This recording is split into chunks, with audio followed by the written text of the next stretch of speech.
Felipe II gobernó con una convicción inquebrantable en el destino divino de su poder. Su autoridad se ejerció sin concesiones, con la certeza de que Dios lo había puesto en el trono para proteger la fe católica. Esta creencia lo llevó a justificar guerras, persecuciones y censuras en nombre de la verdad absoluta. Pero bajo ese manto de piedad se escondía un sistema que anulaba voces, reprimía disidencias y cimentaba un régimen rígido e inmóvil. La religión no fue una guía espiritual, sino un instrumento de control. La fe dejó de ser consuelo para convertirse en cadena. Y cuando el dogma gobierna, el pensamiento muere. El traslado de la corte a Madrid no fue solo una decisión administrativa.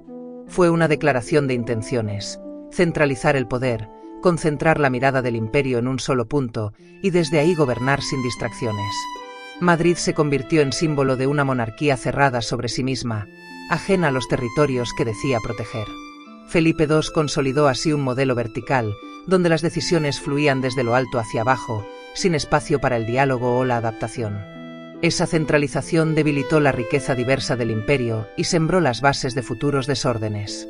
El poder absoluto, cuando se aísla, se convierte en su peor enemigo.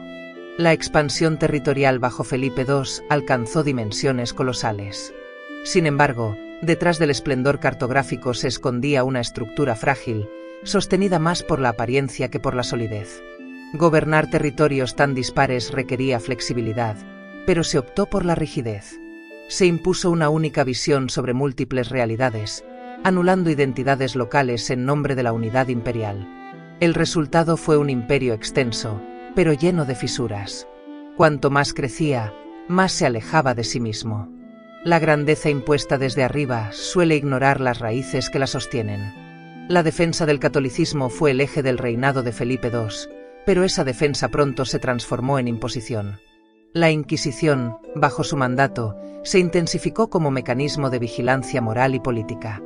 El miedo se instaló como herramienta de gobierno. Cualquier desviación era traición. En vez de cultivar la fe mediante el ejemplo, se la impuso mediante el castigo. Así, la espiritualidad se convirtió en obediencia ciega y el alma se subordinó al Estado.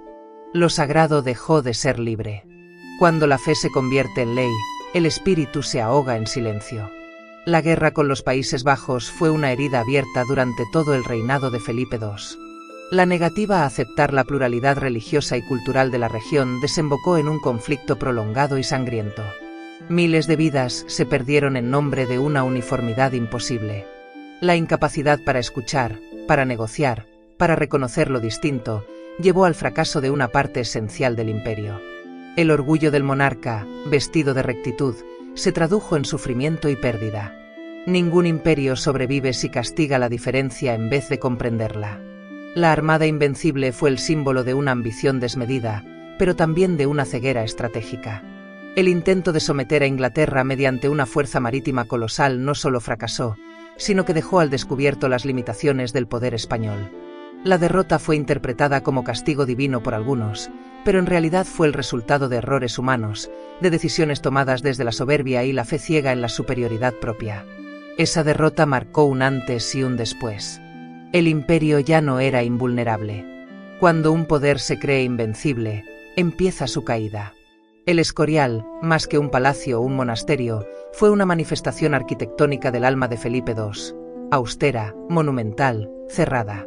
Construido como símbolo de su religiosidad y de su dominio, el lugar revela una tensión constante entre la fe y el control. Cada piedra parece susurrar la obsesión por el orden, por la eternidad, por la trascendencia. Pero esa misma perfección geométrica es también símbolo de una visión del mundo inflexible, sin matices. El Escorial no es refugio, es advertencia. Cuando el poder se obsesiona con el orden absoluto, termina por vaciarse de vida. El matrimonio con María Tudor fue una jugada política que ofreció a Felipe II los títulos de rey de Inglaterra e Irlanda. Sin embargo, su presencia en esas islas nunca fue aceptada del todo. Fue visto como un extranjero, un intruso. Su breve reinado en Inglaterra terminó sin legado duradero, y su política represiva solo fortaleció el rechazo hacia el catolicismo. Este episodio mostró los límites de la diplomacia por conveniencia.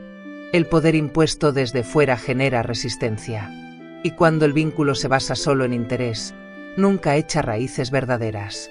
La muerte de Felipe II no significó el fin de su legado.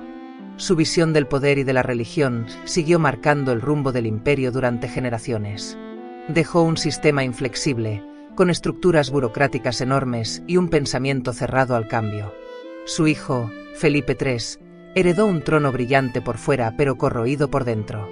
El declive no fue repentino, sino consecuencia lógica de un modelo que priorizó el control sobre la adaptación. Los imperios no caen por azar, se desmoronan cuando su estructura impide el movimiento. La figura de Felipe II divide a los historiadores. Unos lo ven como un mártir de la fe, otros como un tirano inflexible. Ambos tienen parte de razón, pero lo esencial está en comprender cómo su concepción del poder influyó en la historia. Gobernó con el convencimiento de que el orden valía más que la libertad, que la unidad debía imponerse sin importar el costo. Esa idea, extendida por siglos, modeló no solo al Imperio español, sino a la mentalidad de un continente. Y quizá aún hoy, seguimos pagando el precio de esa herencia.